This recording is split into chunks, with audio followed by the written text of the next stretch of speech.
Assalamualaikum warahmatullahi wabarakatuh. Waalaikumsalam warahmatullahi wabarakatuh. Apa kabar kalian hari ini? Alhamdulillah luar biasa. Allahu Akbar. Sebelum melaksanakan pembelajaran, kita berdoa terlebih dahulu. Kepada ketua kelas dimohon untuk memimpin berdoa. Sebelum belajar mari kita berdoa. Doa mulai.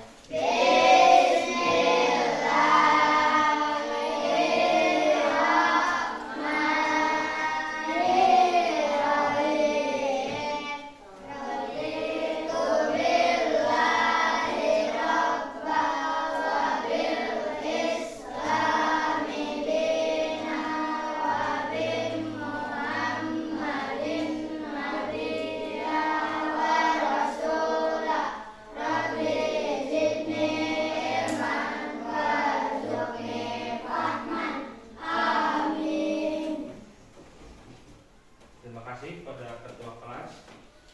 Untuk selanjutnya kita menyanyikan lagu Kewajiban Indonesia Raya agar kita dapat menjiwai dan rasa nasionalisme itu kita dapatkan. Yuk semuanya berdiri semua.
Dimohon untuk duduk kembali.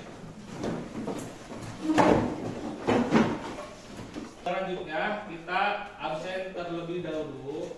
Adakah yang tidak hadir hari ini? Siapa yang tidak hadir? Kenapa?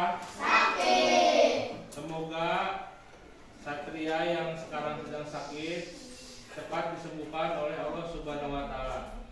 Amin. Nah, pada pertemuan kemarin, minggu kemarin, kita membahas tentang pengertian coding dan KA. KA itu apa? Kecerdasan artifisial. Nah, apa namanya itu? Pada pembelajaran sekarang kita akan membahas tentang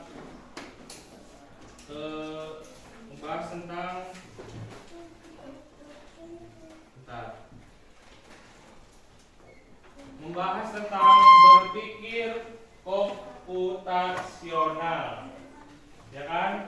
Nah, di pembelajaran sekarang tujuan pembelajarannya siswa dapat melakukan memecahkan masalah dalam kehidupan sehari-hari secara sistematis. Yang kedua, memahami konsep berpikir komputasional. Yang ketiga, siswa dapat menulis instruksi secara logis dan terstruktur. Yang keempat, siswa menerapkan algoritma sederhana untuk menyelesaikan masalah. Nah, itu tujuan pembelajaran hari ini. Nah, baik, kita akan langsung saja ke pembelajaran berpikir komputasional. Nah, apa yang Anda bayangkan jika ingin membuat XT? Dan apa saja yang kamu lakukan terlebih dahulu? Yang pertama apa? Ada yang tahu? Menyiapkan bahan dasar untuk membuat XT. Yang kedua, prosesnya kayak gimana? Proses mendidihkan air mendidihkan air terlebih dahulu. Terus selanjutnya tuangkan gula ke dalam gelas. Selanjutnya apalagi? Setelah menuangkan gula dan teh ke dalam gelas, berarti jika air yang mendidih sudah matang, masukkan ke dalam gelas tersebut. Lalu aduk hingga merata sampai gula larut dan siap disajikan. Nah, itu pembuatan es teh manis. Lanjut, kita ke materi berpikir komputasional. Perhatikan ke depan. Berpikir komputasional adalah suatu metode atau cara berpikir yang teratur dan logis untuk memahami masalah dan mencari solusi langkah demi langkah. Nah, misalnya seseorang belajar membagi masalah besar menjadi bagian-bagian kecil, menemukan pola, membuat rencana penyusunan, dan menyusun solusi yang tepat dan efisiensi. Nah, lanjut. Di depan ada 4 langkah-langkah berpikir komputasional. Yang pertama apa? Dekomposisi. Yang kedua, pengenalan pola. Yang ketiga, abstraksi. Yang keempat, algoritma. Nah, yang pertama, dekomposisi. Proses membagi masalah yang rumit dan besar menjadi komponen-komponen yang lebih kecil dan lebih mudah dikelola. Nah, tujuannya dari dekomposisi ini agar masalah tidak terlihat menakutkan dan bisa diselesaikan satu persatu. Nah, contoh sehari-harinya misalkan masalah besar membuat nasi goreng. Nah, dokumen dekomposisinya menyiapkan bahan, misalkan nasi, bumbu, telur, dan lain-lain. Yang kedua, mengiris bumbu. Yang ketiga, menggoreng telur. Yang keempat, menumis bumbu. Yang kelima, mencampur semua bahan-bahan dari masakannya. Nah, contohnya dekomposisi dalam kehidupan sehari-hari: menyapu dan mengepel lantai. Yang kedua, merapikan tempat tidur. Yang ketiga, membersihkan dapur. Yang kelima, membersihkan kamar mandi. Yang kelima, membuang sampah. Dan yang terakhir, membersihkan jendela. Dengan memecahkannya pekerjaan terasa lebih ringan dan bisa dibagikan ke anggota keluarga yang lain. Jadi, tugas-tugas rumah ini dalam kehidupan sehari-hari bisa dibagi dengan orang-orang rumah. Misalkan ibu menyuci, mengepel lantai. Ayahnya berarti membersihkan kamar mandi. Anak-anaknya dibagi menjadi membersihkan dapur, membuang sampah, dan membersihkan jendela. Itu contohnya. Terus pengenalan pola. Pengenalan pola atau kemampuan untuk mengidentifikasi pola, tren, atau paralel dalam data atau di antara masalah-masalah kecil yang telah dipecahkan. Tujuannya membuat solusi lebih efisiensi. Jika kita menemukan pola-pola, kita bisa menyelesaikan masalah serupa dengan cara yang sama. Contoh dalam kehidupan sehari-hari saat membuat nasi goreng. Nah, langkah menumis atau bumbu memiliki pola yang sama. Panaskan minyak, masukkan bumbu, aduk hingga harum. Pola ini juga bisa dipakai saat memasak mie goreng dan capcay. Nah, contoh pengenalan pola dalam kehidupan sehari-hari. Menentukan rute tercepat ke sekolah. Misalkan, mengamati pola kemacetan setiap hari. Yang kedua, menyadari bahwa harus Senin sampai Jumat lebih macet. Yang ketiga, mengetahui bahwa jam 6.30 lebih lancar daripada jam 7.00. Nah, berdasarkan pola tersebut, kita memilih berangkat lebih awal atau memilih rute paling cepat. Yang selanjutnya, abstraksi atau prosedur untuk menghilangkan data yang tidak relevan atau berlebihan dan konsentrasi secara eksklusif pada fakta-fakta yang paling krusial.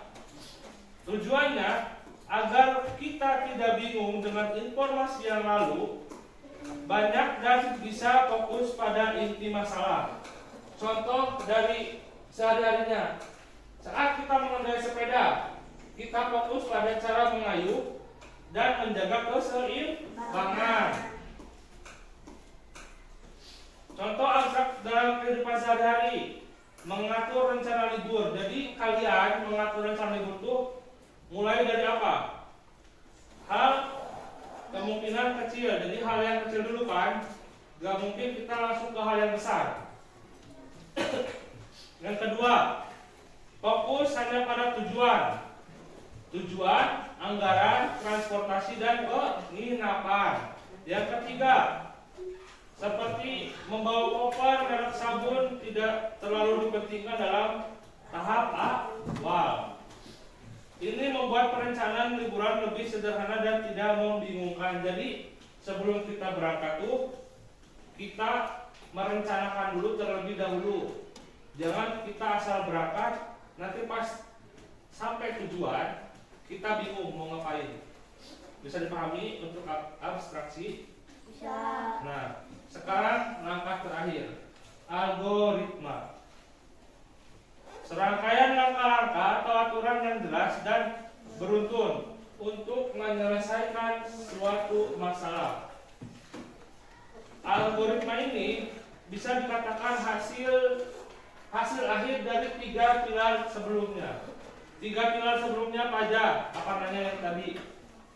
Dekomposisi. 2. Pengenalan pola. 3. Abstraksi. 4. Algoritma.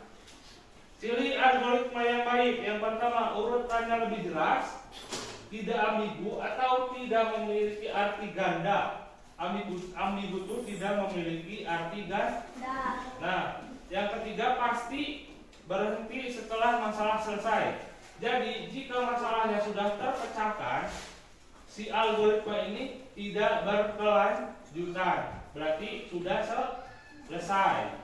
Nah, contoh dalam sehari-harinya, resep masakan, pertunjukan perakitan mainan, atau tutorial cara melaksanakan sesuatu. Nah, ini algoritma dalam kehidupan sehari-hari, membuat teh manis. Nah, bisa dibaca di depan. Memanaskan air, masukkan teh ke dalam gelas, tuang air ke gelas, tunggu beberapa menit hingga larut, tambahkan gula, aduk hingga rata dan minuman teh manis siap disajikan. Nah, contoh dari tadi pembuatan es teh manis, kita bisa simak video tersebut.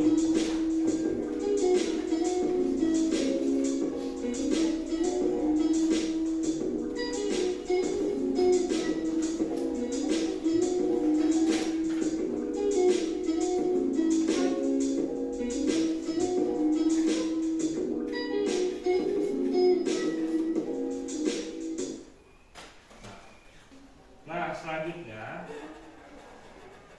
Bapak akan membagikan tugas kelompok dan kerjakan menurut 3 kelompok tersebut. Dan di sini ada 4 petunjuk. Kalian pilih salah satu. Misalkan membuat jus mangga, membuat masakan nasi goreng, membersihkan kamar mandi, 4 membersihkan ruang kelas. Kalian pilih salah satu.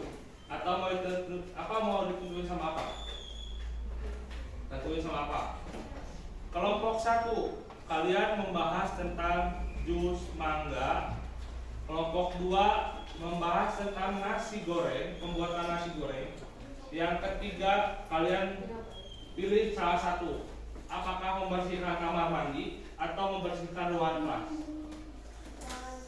Membersihkan ruang kelas. Oke? Apa akan bagikan LKPD-nya?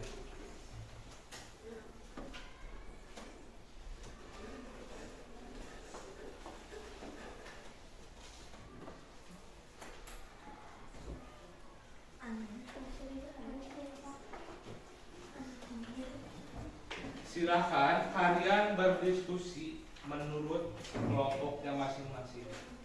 Boleh bergabung langsung bersama kelompoknya, per kelompok. Oke, silakan.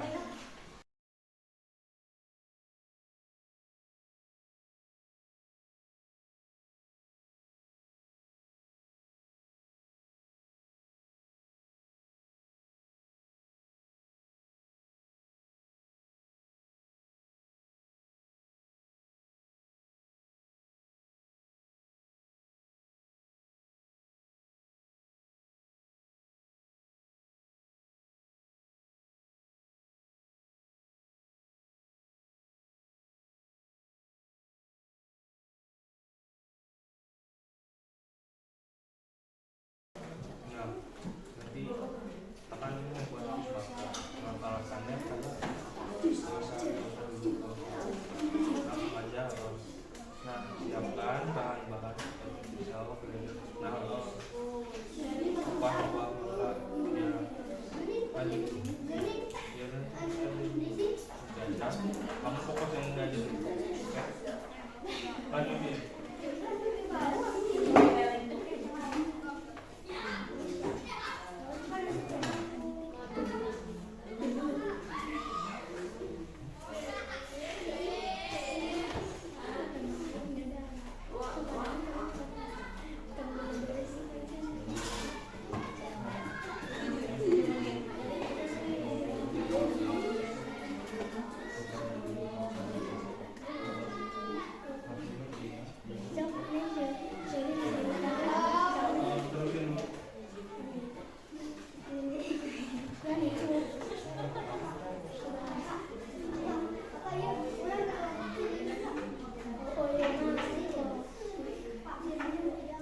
Udah beres semuanya tugas kelompoknya? Nah, kalau misalkan udah selesai, kita presentasi. Presentasi diawali dengan kelompok 1. Nah, kelompok 1 dimohon untuk presentasi ke depan hasil diskusi kelompoknya masing-masing. Depan sini.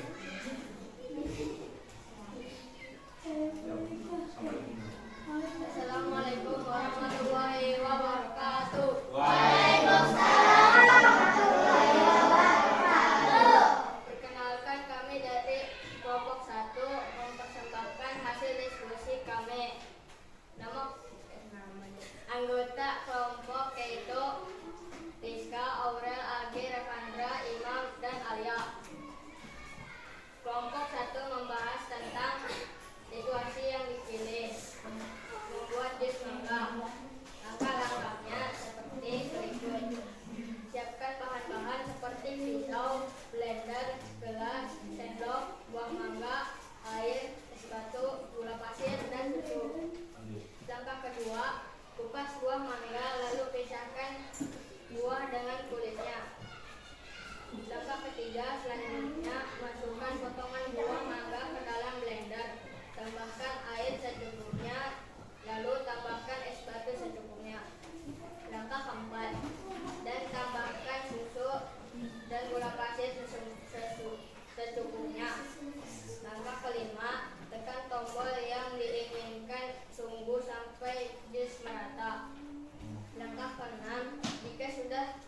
Tuang jus mangga ke dalam gelas dan siap disajikan. Ya.